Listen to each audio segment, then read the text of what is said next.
সাহস আমারে তো আমি বলে বেশি কথা বলি। আপা আপনি কোনোদিন আমার এমন কথা কর শ্বাস পেয়েছেন? পান নাই। এই যে খালুদা, খালুদা তো জীবনে আমার এমন কথা কর শ্বাস পেয়ে আর ওই দুই দিনটা ফ্যামিলি আমার মাস্টারের বাড়িতে গেছে না? ওই তো গেতে দোতরার বিষ খাইছে। আমি কারোর কিছু বলতে পারতেছি না। আমার মনের ভিতর যিনি কেমন ছটফট করতেছে। আমি সারা জীবন তোমার কাছে পরীক্ষা দিয়ে যাচ্ছি। তোমার সাহস কিন্তু দিন দিন বেড়ে যাচ্ছে।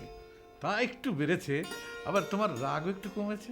ভাবের বোন বানাবে ভাবিকে না পেলে, না হয়তো ভাবের মেয়ের পেছনে ঘুরবে, আর তাও যদি না থাকে তখন তো কাজের মেয়েগুলো আছেই।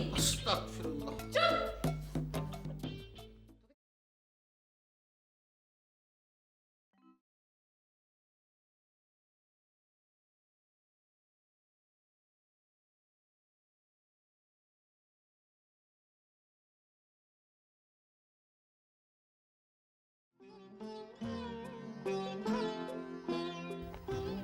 কি ব্যাপার, তুমি উঠে এলে কে? শুয়ে থাকতে থাকতে আবার যদি শরীরে শেকড় জন্মায় যায় এই জন্য। তোমার একটা প্রশ্ন করি। জি করেন। তুমি বাসায় ফিরে যাও না কে? আমি বাসায় ফিরে গেলে কি আর সমস্যার সমাধান হবে? তোমার সমস্যাটা কি? আমার সমস্যা হলো,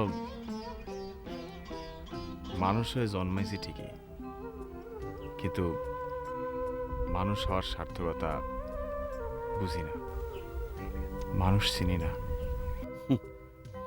মানুষ চিনতে গিয়ে নিজের জীবনে নষ্ট করে ফেলেবে। এটাকে জীবন নষ্ট করা হইল, বরং মানুষ না চিনাও চেনার ভান যারা করে, আমার কাছে তো মনে হয় তারাই জীবনটা নষ্ট করে। আমি বুঝি না রে বাবা, তোমরা শহরে লেখাপড়া জানা মানুষ, তো তোমাগুলোকে আমাকে চিন্তার অনেক ফারাক। এটা কিন্তু একদমই ভুল বললেন চাচা। নগর মানুষকে কিছু সার্টিফিকেট দেয় সত্য, কিন্তু শিক্ষিত করে না। নগর শেখায় মুখোশ পড়তে, নিজেকে নিয়ে ভাবতে, নিজের জগৎ তৈরি করতে। শুধুমাত্র সেই পৃথিবীতে তার নিজের ছাড়া আর কারো কোনো অস্তিত্ব থাকে না। সবখানে একরকম, তবু পয়সা থাকার জন্যে। বাঁচার জন্যই যদি হবে, তাহলে সবাই মিলেমিশে একসাথে জীবনটা পার করতে সমস্যাটা কি? বাবা জানি না তুমি কয়দিন থাকবা এখানে, তবু ওই আমার একটা স্কুল তৈরি করবার স্বপ্ন ছিল। মানে যে স্কুলে গিয়ে পোলাপাইন লেখাপড়া শিখা শিক্ষিত হইব। তুমি আমার সাহায্য করবা? অবশ্যই করব, কেন না? একটা লম্বা চালা ঘর, সামনে একটা উঠান থাকবো। সে উঠানে লম্বা একটা খুঁটির সাথে আমাদের জাতীয় পতাকা উড়বো পথ পথ করে। সামনে দাঁড়ায় পোলা মাইয়া সব সেলুট দিয়ে আমার সোনার বাংলা গাইব, জাতীয় সঙ্গীত গাইব।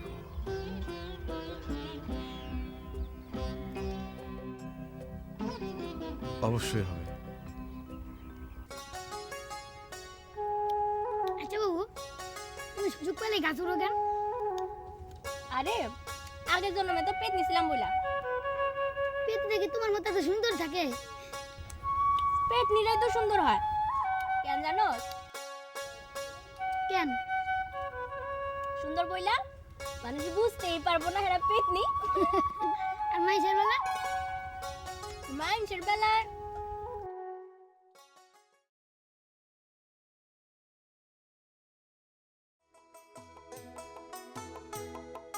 ওই একটা মজা দেখবি?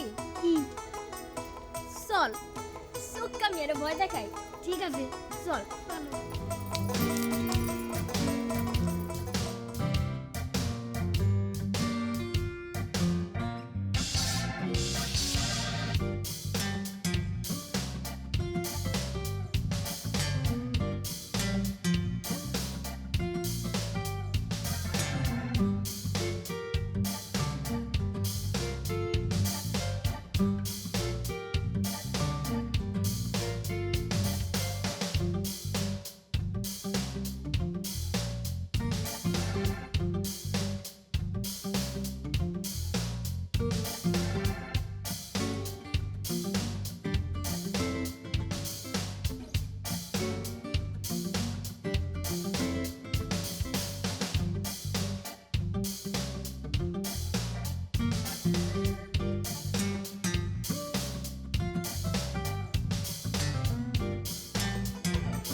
দেখলা বাবু কিচ্ছু দাঁড়াইলো না।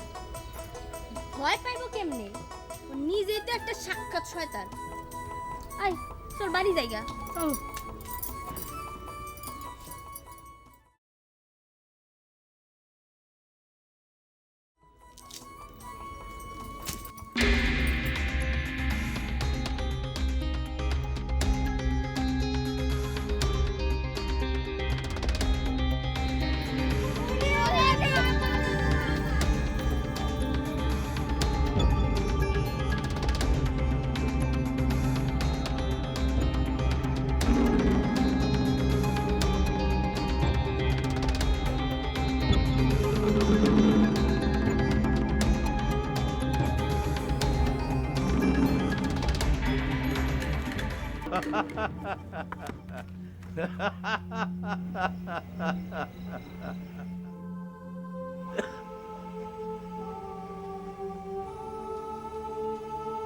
কেমন লাগিল?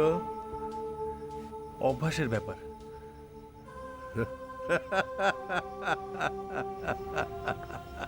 হাসছেন যে? তুমি প্রথাগত কথা বলিতেছ বলিয়া আমি হাসিয়াছি। আমার ধারণা জন্মিয়াছে যে চাকা চালাইবার জন্যে বিশেষ মানুষের প্রয়োজন। অনেকটা তো তাই। যাহাদের হাতে ইহার ভার পড়িবে তাহাদের জন্মের আগেই শিক্ষা নেওয়া উচিত। তাহলে কি করতে হবে?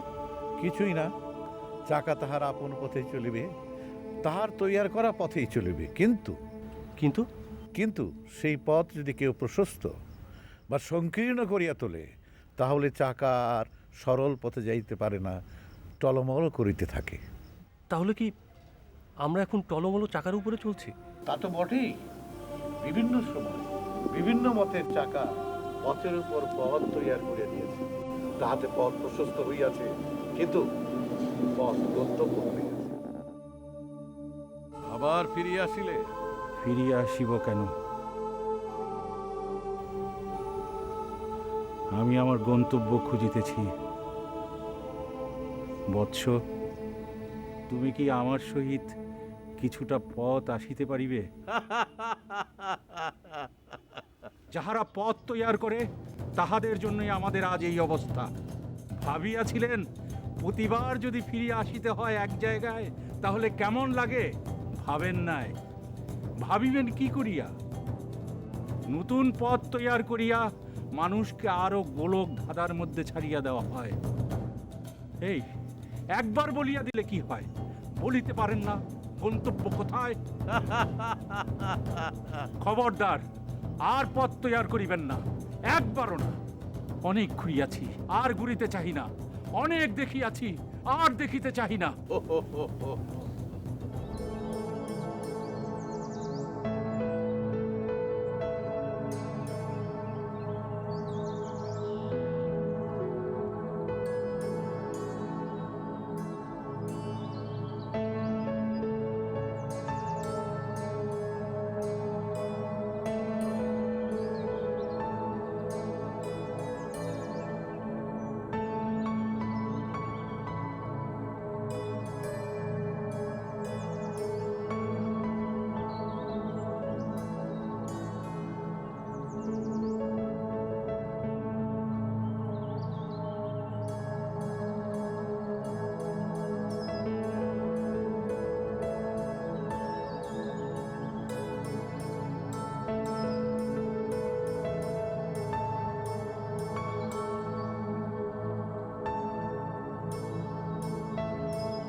ভয় পাইছ?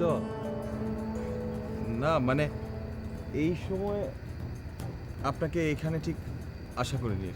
উজু করতে পারিছিলাম, হঠাৎ তোমারে দেখলাম। এই জন্যে আগে আসলাম। আমারও ঘুম আসছিল না, তাই একটু হাঁটতে বেরোয়েছিলাম। হাঁটতে হাঁটতে এই দিকটায় চলে এলাম। এটা ভালো করো না, রাত বেরাত হাঁটাহাঁটিটা ভালো না।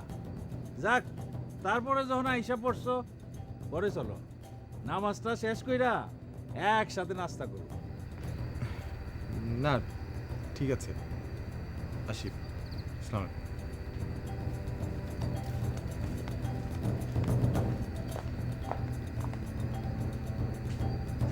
ঘটনাটা কি? এত রাইতে আমার বাড়িতে? এই ছক্কা,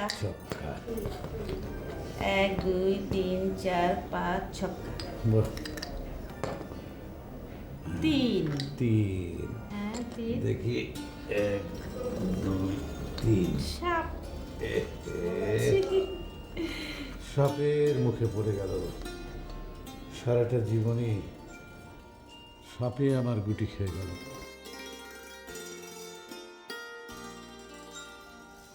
তুমি কি মেইন করে বলছো? না, মিন করে বলিনি। দুটো ছেলে মেয়ে নিয়ে কি সুখের সংসারই না ছিল আমাদের। কিসের অভাব ছিল বলো আমাদের? আমিও তো বলতে পারি কিসের অভাবে আজকে আমরা এভাবে জীবন কাটাচ্ছি। আচ্ছা, আমরা কি ওদের ফিরিয়ে আনতে পারি না? কেন? ছেলেমেয়েরা আমাদেরকে ছেড়ে থাকতে পারলে আমরা তাদের ছেড়ে থাকতে পারবো না? কাকে ছেড়ে থাকবে? না, আর যাকেই ছাড়ি না কেন, তোকে কিন্তু ছাড়ছে না। তুই আমাদের সঙ্গেই থাকবি। কিভাবে রাখবে সেটা কি ভেবেছো? ভাবাভাবে কি আছে?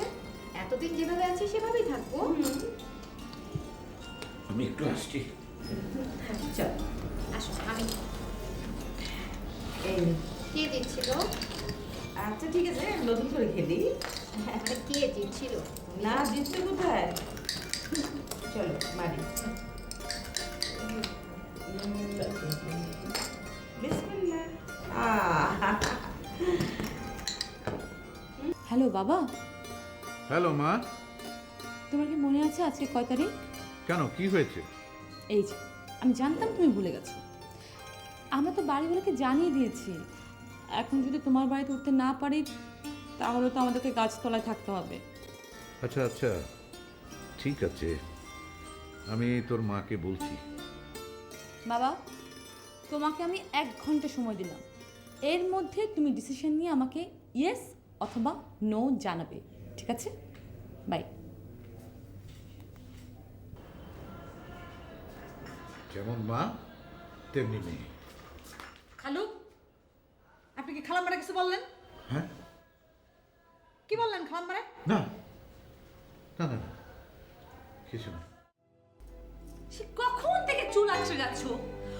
এরকম চুল আঁচড়াচ্ছি না করে একটু প্র্যাকটিস করলেও তো পারো। কিসের প্র্যাকটিস?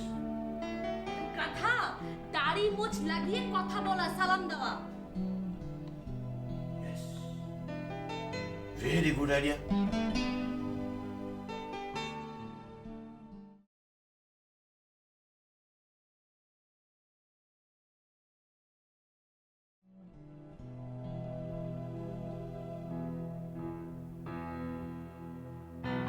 আসসালামু আলাইকুম আম্মা। আম্মা মানে? না, মানে তোমাকে আম্মা ভাবে প্র্যাকটিসটা করছিলাম। কথা, দুনিয়ার সমস্ত বাড়িওয়ালি তোমার আম্মা হয়ে গেছে না? বাড়িওয়ালি খালাম্মা হবে, আম্মা না। ঘরে বসে থেকে থেকে তো দুজনের গায়ে ফাঙ্গাস পড়ে গেছে, তাই আজ আমরা সবাই মিলে বেড়াতে যাব। ধুলো ময়লা ফাঙ্গাস যা আছে সব এক নিমিষে দূর। বাহ, দারুণ বলেছে তো। তুই পারবি কিনা বল, just yes or no. Yes আপা, ইয়েস আপা। হাসলো মনে হয় কাঁদছে, আবার কাঁদলে মনে হয় হাসছে। আরে বাড়ি ভাড়া তো একটা ব্যবসা, এখানে আবার গুরুজনের মতামতের বিষয় আসছে কেন? তারপরেও আব্বা আম্মা বলে কথা। এই ছেলে, জি। তুমি সেই কখন থেকে আব্বা আম্মা বলে যাচ্ছ?